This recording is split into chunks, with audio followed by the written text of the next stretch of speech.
Ada menurut adat, ada menurut akal, ada menurut syariat. Terserah itu mah. Jadi enggak ada bahasa zalim ka Gusti Allah. Cuma tadi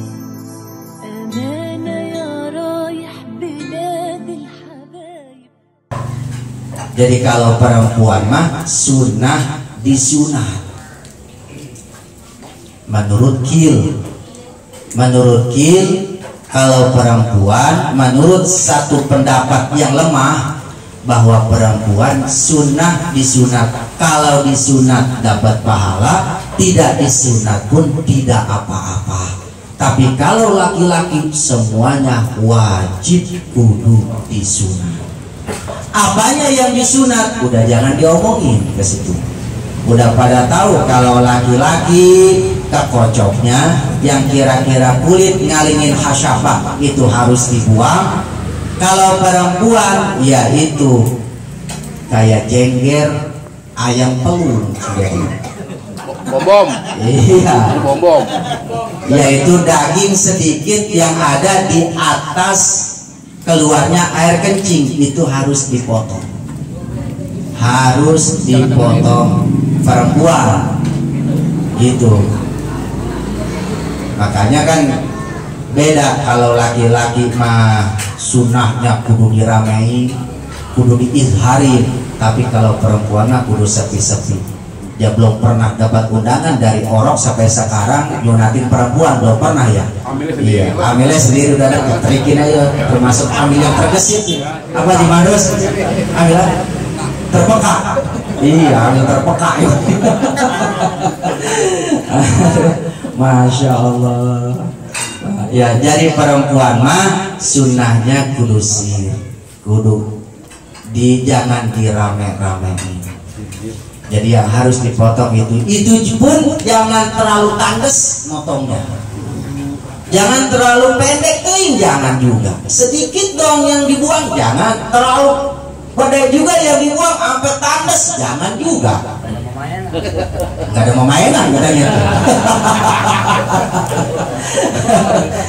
Seperti itu Pak. Ya. Jadi kalau seandainya yang sedang-sedang aja, dikit yang diambil jangan, banyak juga jangan. Yang sedang. Kenapa? Karena kalau terlalu tandes itu bisa ngilangin air muka. Kelihatannya pucat, ngurangin darah muka, ngurangin air muka. Jadi kelihatannya tuh anak perempuan pucat. Jadi kalau ngelihat perempuan pucat pasti disunatnya tandes mungkin. Iya. Nggak percaya tempo sendiri disunat. Iya. Dan lagi ini mah kata kitab, dan lagi kurang enak dipakainya. Gitu, nggak tahu deh. Iya. Ya satu doang, baru satu. Kalau ada tiga tuh baru bisa ngebedain mana yang paling enak. Yang baru satu nggak bisa ngebedain. Iya, seperti itu Pak. Jadi jangan terlalu tandas, jangan terlalu pendek juga. Sebab ada hadisnya. Ya, Kanjeng Nabi juga berkata kepada tukang sunat perempuan dulu. Di zaman Kanjeng Nabi juga udah ada tukang sunat perempuan, namanya Ummu Atiyah. Ummu Atiyah itu salah seorang sahabat yang tukang sunat perempuan. Kata Kanjeng Nabi, la tasyami kalau nggak salah. Tasyami, sedengin, motong bizrunnya tuh, motong daging yang ada di alat kelamin perempuan, bikin sedang, jangan terlalu pendek, jangan terlalu panjang. Sebab apa? Sebab kalau memang terlalu tandas bisa jadi ngurangin kepada air muka, bisa ngurangin kepada darah yang ada di muka, timbulnya muka pucat seperti itu. Jadi mudah-mudahan kehadiran kita di sini dan juga Bapak Dasuki melaksanakan kewajiban terhadap anak, mudah-mudahan ini adalah salah satu amal ibadah kepada Allah Subhanahu wa Ta'ala. Yang mudah-mudahan amal ibadah ini Kita doakan si Maktun, anak yang dikhitan, mudah-mudahan dijadikan anak yang soleh dan solehah, yang bisa mensyafaati kepada kedua orang tuanya. Amal ibadah ngurusin anaknya pun mudah-mudahan bisa memberikan syafaat, menghantarkan kepada Bapa Dasuki masuk ke dalam surganya Allah Subhanahu wa ta'ala. Memang ya, amal ibadah bisa menghantarkan kita, bisa menjadikan sababiyah kita masuk ke dalam surga. Pada hakikatnya memang itu adalah fadl dari Allah, tapi di dalam Al-Quran tetap Al-Quran tidak akan bohong bahwa yang bisa memasukkan ke dalam surga, satu adalah iman, dua adalah amal ibadah. Yang sering kita dengar ya kontradiktif. Yang dulu pernah Quraisy Shihab membahas tentang bahwa Nabi Muhammad Kanjeng Nabi masuk ke dalam surga bukan dari ibadahnya Kanjeng Nabi, semata-mata fadl dari Allah Subhanahu wa ta'ala. Benar nggak begitu? Benar. Semua manusia masuk ke dalam surga memang adalah fadl dari Allah Subhanahu wa ta'ala. Tapi penjelasan Al-Quran tidak bohong. Artinya apa? Allah tidak zalim, memasukkan semua manusia, baik yang beriman ataupun yang tidak beriman, semua dimasukin ke neraka. Tidak zalim. Semua dimasukin ke surga, semua manusia mau beriman mau kafir dimasukin ke dalam surga. Kahati. Maka ada menurut adat, ada menurut akal, ada menurut syara. Kita ngaji tauhid sih. Iya. Ada menurut akal, ada menurut adat, ada menurut syara. Kaharti menurut akal, ada kaharti menurut adat, ada kaharti menurut syara. Wajib menurut akal, jaiz menurut akal, mustahil menurut akal. Ada wajib menurut adat, ada jaiz menurut adat, ada mustahil menurut adat. Harus bisa membedakan. Bagaimana kalau menurut akal? Kalau menurut akal tadi bisa aja Allah mau yang mukmin mau yang kafir semua dimasukin ke neraka. Kahati menurut akal. Tapi menurut syara nggak bisa. Seperti itu. Cuma waktu itu Quraisy nggak diterusin dong untuk penjelasannya mungkin. Tahu kan, saya mau dapat YouTube-nya segitu doang. Iya. Nggak diterusin. Menurut syarat mah nggak bisa, harus ada salah satu yang masuk ke surga. Kenapa? Untuk menggugurkan apa yang ada di dalam Al-Quran.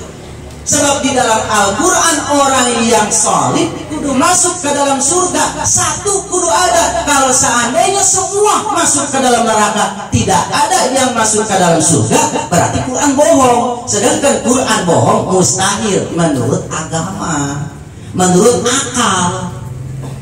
Al-Quran bohong mustahil, bukan menurut agama aja, menurut akal juga bohong. Kenapa? Sebab Al-Quran itu adalah kalamullah, perkataan Allah. Mustahil perkataan Allah adalah bohong. Jadi Quraisy Shihab mengatakan bahwa Kanjeng Nabi Muhammad masuk ke dalam surga bukan dengan ibadahnya Kanjeng Nabi, bukan dengan apa-apanya Kanjeng Nabi. Itu adalah semata-mata fadl dari Allah Subhanahu wa ta'ala. Benar, di debat sama Buya Yahya, oh nggak bisa, kan begitu ya?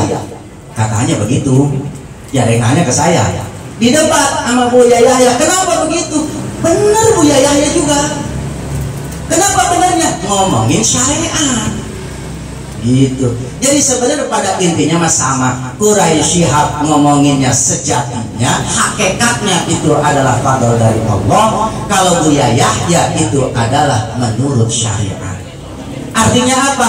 Tadi bahwa orang yang beramal solih, orang yang orang yang berbuat baik beramal solih pasti masuk ke dalam surganya Subhanahu wa ta'ala atas penjelasan yang ada di dalam Al-Quran. Al-Quran mustahil bohong seperti itu. Jadi ada wajib menurut akal, ada mustahil menurut akal, ada jaiz menurut akal.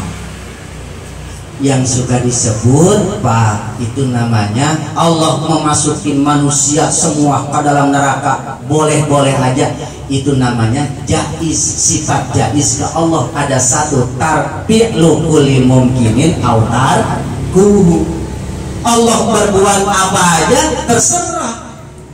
Kayak kita punya duit 1 miliar, kita punya duit 1 miliar, terserah kita mau dibeliin apa terserah. Mau dibeliin rumah atau punya gua, mau dibeliin toge 1 atau punya gua, hak gua. Mau dibeliin bala-bala 1, biar aku duit 1 miliar beli bala-bala 1 doang. Kahati. Lah gua nggak mau dibeliin apa-apa, habis gua mau bangkain duit 1 miliar. Boleh, dia punya gua. Kan begitu ya. Nah Allah juga semua makhluk ciptaan Allah, semua milik Allah, mau diapa-apain juga adalah hak Allah. Mau dimasukin ke neraka hak Allah, mau dimasukin ke surga hak Allah, terserah. Nggak ada bahasa zolim ka Gusti Allah. Berarti Allah zolim. Piraku orang yang beriman masuk ke neraka, enggak zolim. Berarti Allah enggak adil. Piraku orang yang tukang maksiat dimasukin ke dalam surga, berarti enggak adil, ataupun ya mendapat fadl. Enggak adil Allah. Orang yang tukang maksiat dimasukin ke surga, orang yang tukang ibadah dimasukin ke neraka, enggak zolim. Semua milik Allah, mau dibagaimanain juga milik Allah. Tadi saya kasih contoh, kita punya duit 1 miliar, terserah kita. Mau dibeliin apa terserah kita, mau dibakar juga terserah kita, mau dibawa ke kali Cisadane dibuang juga terserah kita. Terserah itu mah. Jadi tidak ada bahasa zolim ka Gusti Allah. Cuma tadi itu menurut akal. Itu menurut akal. Tapi belum tentu kahati menurut akal, kahati menurut adat. Bagaimana menurut adat? Ya menurut kahati, menurut akal belum tentu sama adat kahati. Coba ada orang bunting, nying sering, keluar orok, nying sering, oroknya keluar dari hidung, bukan keluar ingus, keluar orok. Kahati menurut akal, kahati menurut adat. Wah kagak mungkin. Masa iya lubang hidung kecil orok bisa keluar? Menurut adat nggak kahati, tapi menurut akal kahati.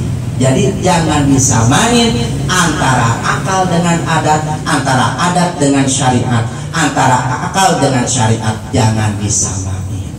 Jadi pada intinya adalah hak Allah, tapi ada syariat, ada adat. Ada syariat, ada agama, ada adat, ada akal. Jadi tidak ada yang zolim ke Gusti Allah, tapi pada hakikatnya menurut syariat itu pada hakikatnya, tapi menurut syariat lagi enak-enak godaan ini mah. Iya. Oh iya udah lebih. Iya benar, masya Allah. Kalau orang sini mah ya. Halo. Kalau orang sini mah nggak ada yang ngomelin. Saya kasihan sama orang Rawering dulu. Takut dengan gara-gara pulang jam 10 bakpok sama bini. Ya, biasanya pulang ngaji jam setengah 10, ini jam 10 belum pulang, ribut bini. Takut-takut Haji Bin kebagian dosa. Itu aja dari saya. Wallahu muwaffiq ila aqwamit thoriq. Wassalamualaikum warahmatullahi wabarakatuh. Waalaikumsalam warahmatullahi wabarakatuh. Sekali lagi malam ini ada pertanyaan ya. Harti lagi puyeng ya. Tutup doa oleh guru kita Kiai Mahrus, tadinya bos bakal suruh doa, mohon maaf ya. Dari saya mohon maaf. Wassalamualaikum warahmatullahi wabarakatuh.